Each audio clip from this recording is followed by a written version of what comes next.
There we go. All right, perfect. There we go. Well, good morning. As was mentioned, I'm Scott Goh-Davis. I'm the head of solutions engineering for Atlassian. I've been with the company for almost 7 years, which is kind of hard for me to believe. I still remember my first day and onboarding and being one of the first SEs in the APAC region.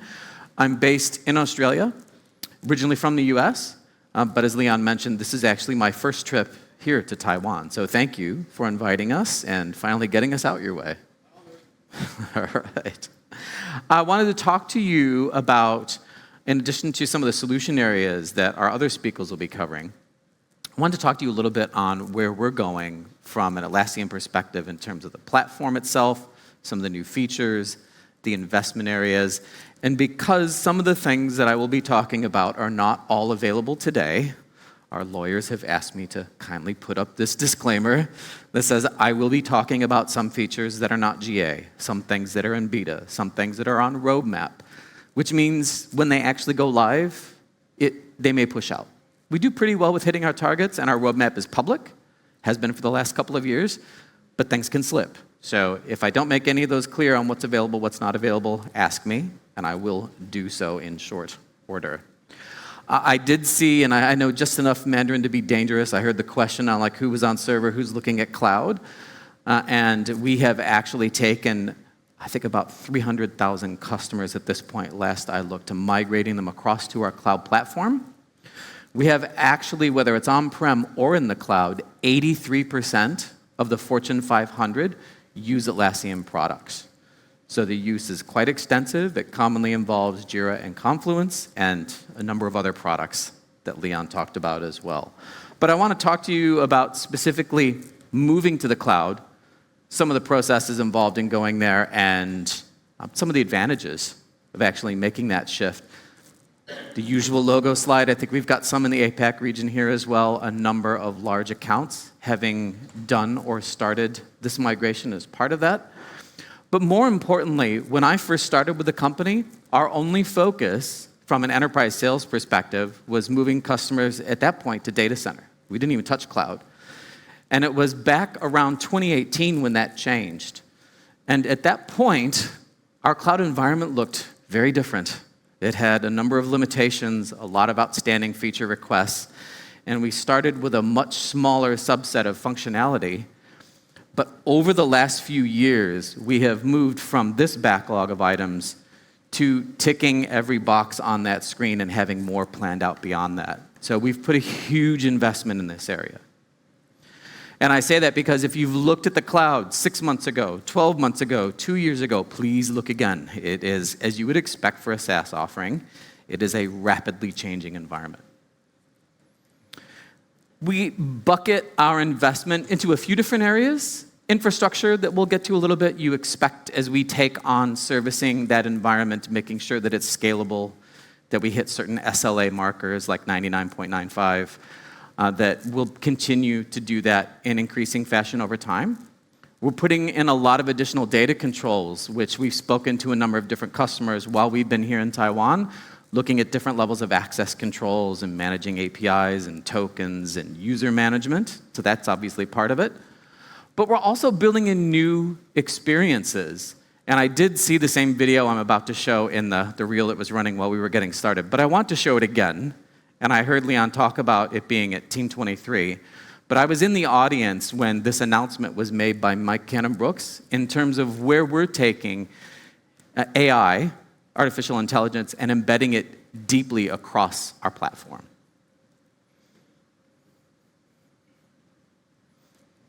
And I have to click again.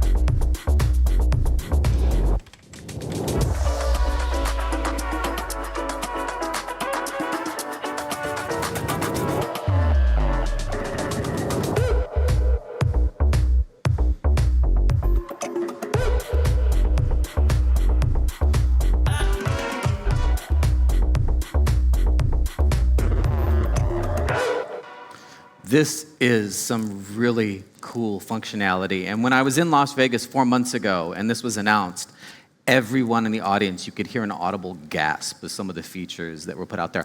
I genuinely thought the typing in an English language query and have it translate to JQuery, I thought it was maybe a little bit bogus. I went in internally and tried it out. This stuff is real, guys. Like, it actually does this. We have access within your site to a lot of information and in terms of not only the content that you've stored there, but how it's being used. So a lot of nodal information in terms of what we can query on, and you can do some really interesting things. And this is just the start. This is what was announced 4 months ago. The product team plans to take this even further, whether it's in Jira or Confluence or JSM. This will be a core part of our platform. So look for more here. This is very exciting stuff. And kudos to our product team for pulling this off in, from my understanding, very short order, at least to get that 1.0 cut out. Again, it's part of a number of different types of experiences that we continue to put out first and quite often only in the cloud environment. Innovation will start with that SaaS offering, whether it's ties to AI, additional types of analytics, different types of user management today. So again, I'm trying to distinguish what's there and what we've shipped, to also including things like custom domains, which is something I know our customers have asked about for a while, and managing product requests. This actually came up at a customer visit yesterday, where our cloud environment right now, you can manage your users, but how they spin up different sites and add people, usually you're on the back foot to get that under control later. We have in our roadmap, especially for enterprise use, where you can put in a step that either seeks approval or outright just blocks new requests. So you can have tighter control over how the information is being used, as well as managing users themselves. And I just call out a few because I know from my conversations with larger accounts, those are usually the ones that people gravitate toward or ask about. AI falls into this bucket as well, but we're doing quite a lot in terms of building that out. Specifically around analytics. And for those of you who have been using our on-prem products for a while, when I saw a lot of customers moving to the cloud, this was a gap. This was something we just didn't have for a while. Because with your install, you could hit the database tables directly, you could plug in a BI tool, you could do your own dashboards, you could do quite a lot in terms of viewing information. We took away that access when you went to the cloud. And we did that for good reason, because we're responsible for the SLA and the security. So you don't have root-level command line access. You don't have full SQL or JQuery capability in terms of hitting that. With Data Lake, now you do. Now we make that available again. And we allow you to plug that into BI tools and augment that with other information so that you can do all that cool analytics and dashboarding that you did previously. You can now do that in our cloud environment as well. Specifically around data management, whether it is looking at different types of mostly data residency. So Singapore is already out there. Japan is coming near term in this region. Other countries that we probably don't care about as much here unless you're a large organization. There are others on our roadmap as well, because I get questions like, what about India? What about South Korea? Of course, Leon was asking me about Taiwan. It's not on the list yet, but we do continue to build that out, and we have a backlog of key markets where we will spin up and allow you to pin data to a specific region. So look for more there.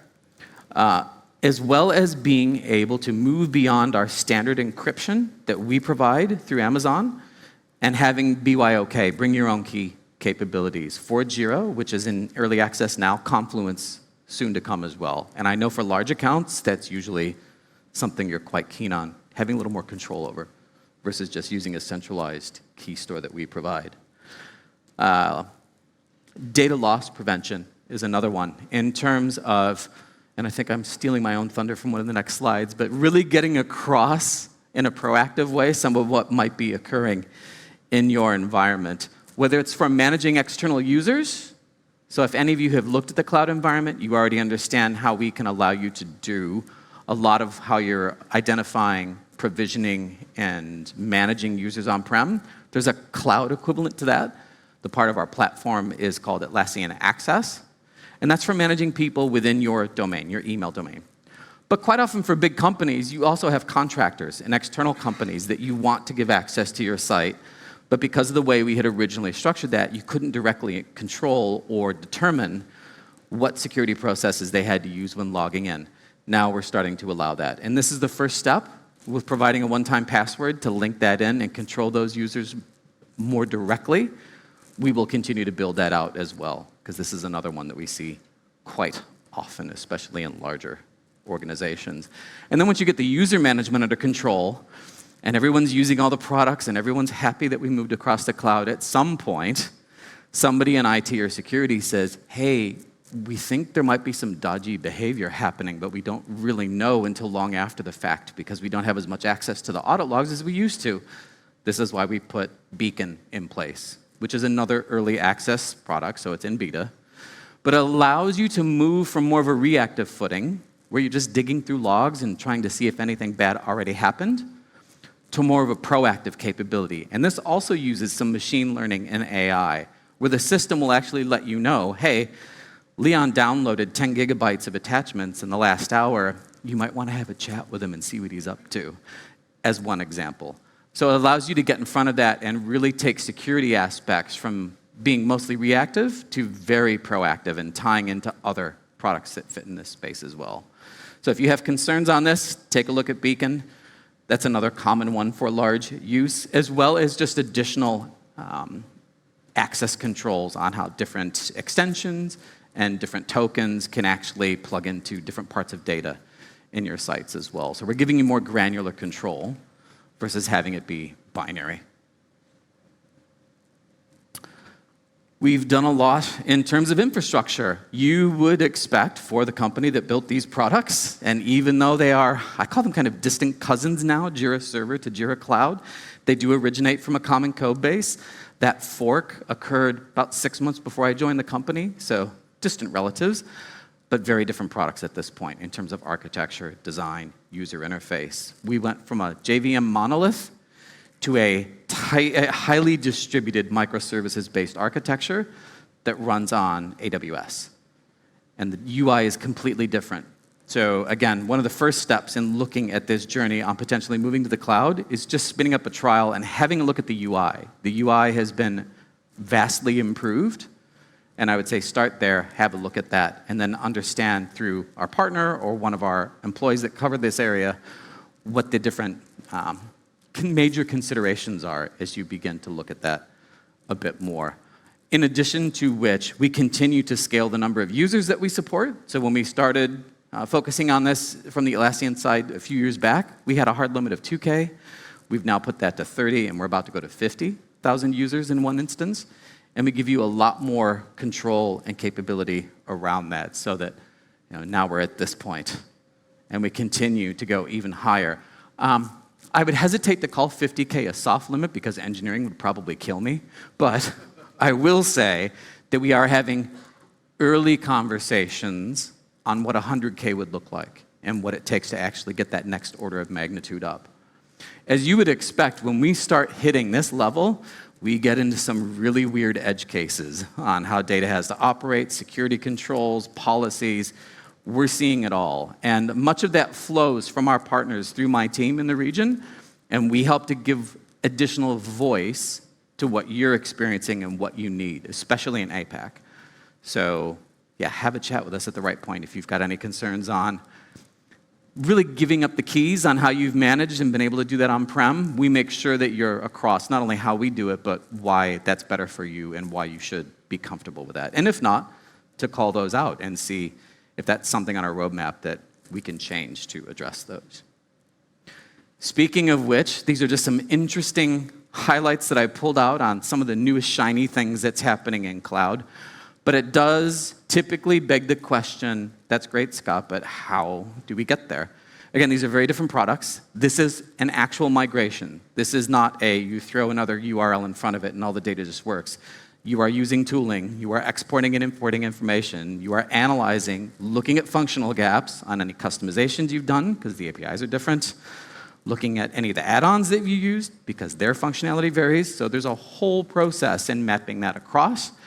And we have what started off as very lightweight tooling to some fairly robust migration assistance for Jira and Confluence specifically that will make your job a lot easier in identifying, here are the things that you need to look at. Here are the discussions that you need to have, whether it's with Atlassian, or usually if we're talking, especially at the 20, 30, 40, 50,000 user tier, I quite often will say, you need to talk to one of our partners. They can help you navigate around a lot of the potholes to minimize the pain that you not if you will encounter it, when. It's very rare that I see a first-time migration for 40,000 users just blow through without a problem. You've got to get in front of that and look at that, and our experts in the region are fantastic at helping, as well as additional resources that we have internally as well that are available. So tooling is part of it. The overall focusing on not only just getting people into the cloud, but helping you understand what those differences are so that your users are successful at adopting that new platform. So we have migration managers, we have solutions engineers, we have technical account managers, which I'm lying about a little bit because we just renamed that. But everyone here knows what a TAM is. I'll save the discussion on how that changed later. We have a lot of free and paid services that allow you to understand not just how to get to the cloud, but how best to take advantage of it, given those features that are there.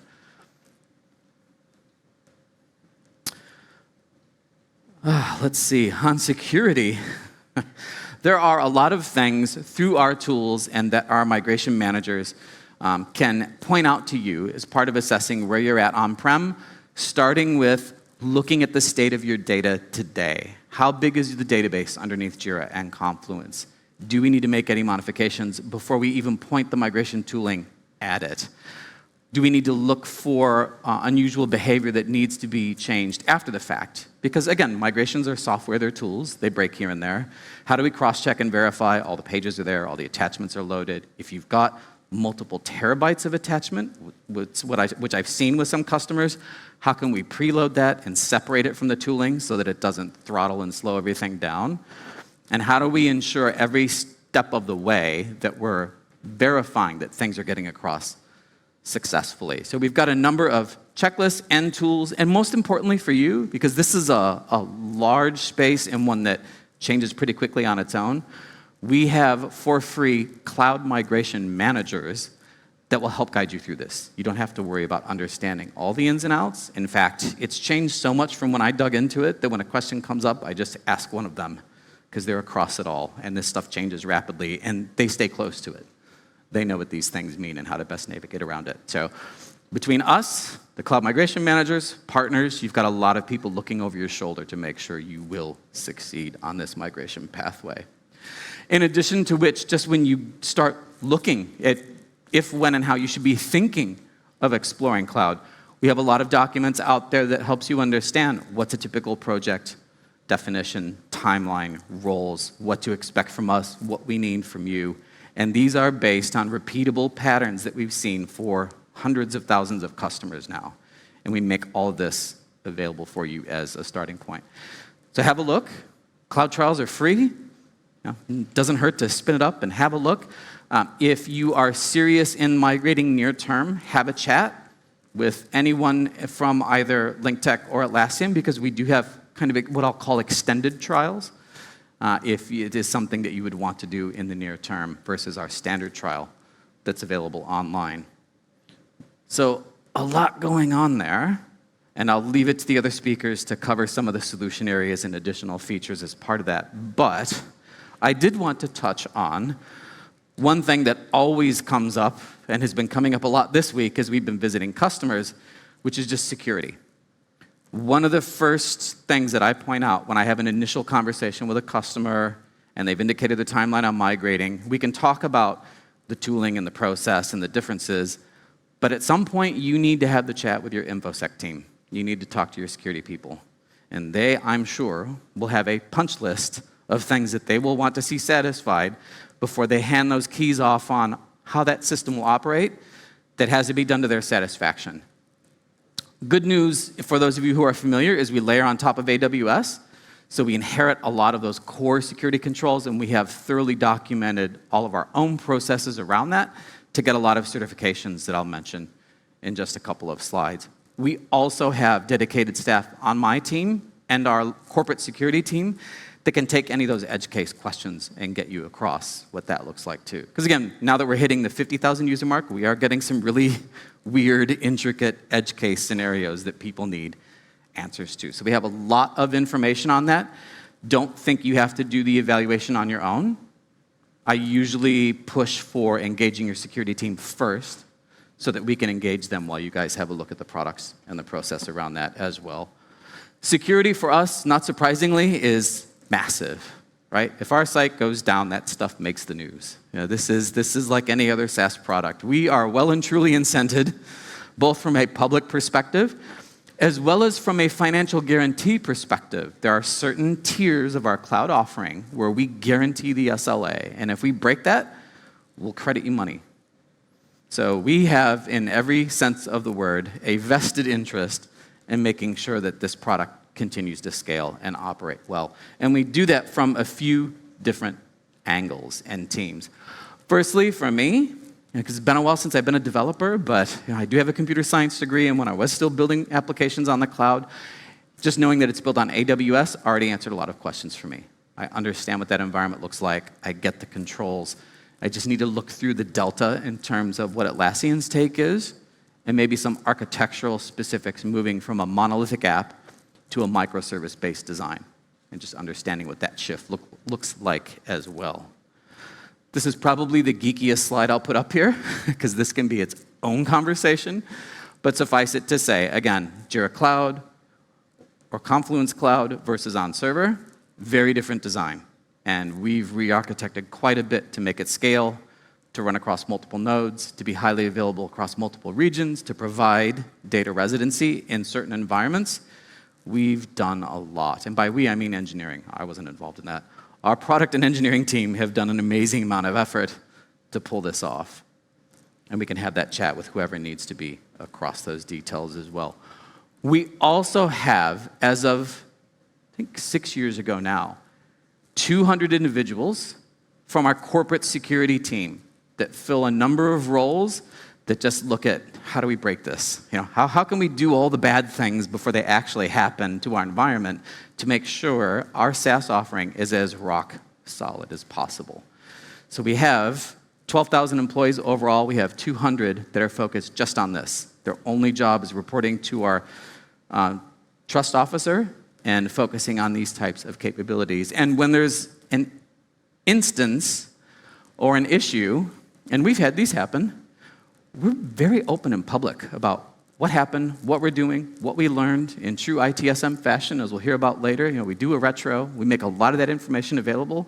So quite often when you have questions of me, because sometimes they'll come across my email, I can point you to publicly accessible information. What I can see and what you can see is probably 95% the same thing. So we share a lot of that information and consistently use that to improve the security of things across the way, whether it's something in the application design, as we had in our core product a year ago, whether it's something in our policies and procedures, or whether it's something in just the way, even something as basic as data retention, deletions, and backup and recovery, which was another area that we improved last year after a fairly significant incident. But we're open. We continue to share those findings with and have those discussions with CIOs and CTOs, because I've sat in that room when those questions come up to make sure they're aware fully of how we've improved that. And at the end of the day, we've managed now to achieve a large number of certifications. So you can read all the alphabet soup here. I'm sure one or more of these might be applicable to your area. If there's something else, come have a chat and we can figure out how we might slot in there. I know there are some regional variations in APAC in certain key markets that we can also talk to as well. But our Chief Trust Officer, Adrian, again, heads up this part of the organization with 200 people. This is all that his team does, as you would expect. And looking at hitting that SLA, looking at doing more across that to harden it up as we continue to scale the number of users, and doing it across a number of different areas. Embedding his team in tightly with products so that security is going in from the start, from the design, and ensuring that it lands in terms of how that operates as well. So we definitely take that not only seriously, but take it as a core part of our development process. And we have a lot of new roles and activities that factor in around that. From which, whether you're looking from a DevOps perspective or just higher level work usage, or looking at things like not only speed but quality, we have a number of different reports and metrics from a lot of our customers once they've moved to the cloud, the benefits they've seen in efficiency, in time saving, in quality, as you can see here, and be happy to share more of that if any of those resonate with you as well. This is the real driver, the real advantage to moving to the cloud. This is where we see most customers seeing a lot of the benefits. And this is also the area where, again, we'll continue to push the boundary. AI is going to go further. The user limit's going to go further. There will be new features that I can't even think of right now that I'm sure someone in engineering has in their backlog that will come out in a few months. When that announcement was made at Team, nobody knew. We're pretty open internally, but they didn't let any of us know. And the funny thing was, I was working a booth, and then all the customers started streaming over saying, demo this to me. I'm like, I didn't even know the damn thing existed until 5 minutes ago. So they purposely kept that very tight for a big announcement in Vegas. But those types of things, those investments in those new features are something that engineering will continue to push on. And usually they let us know, but that one was a one-off because they just want to have a big bang on stage. So that's pretty much what I wanted to touch on. We have a number of other speakers to go through specific solution areas and additional topics today. I would ask that you do think not just in terms of migrating, not just in terms of lifting data and potentially, because some of these instances have been out there for a while, bad data and processes and just lifting and shifting. Take the time to analyze. Work with us, work with our partners, understand not just what's been done, but why. There are a lot of new features and options in the cloud platform that just never even existed on-prem, and really define a pathway to taking the most advantage of that, whether it's for DevOps, Agile, other types of work, ITSM. Had that chat, and we can help give you additional information on how to truly transform, not just migrate that data. That's it for me. I know I ended a couple minutes early, but I will leave it to the other speakers to take you through the rest. I will be around for the rest of the day. And again, thank you very much for having us to Taiwan. Thanks.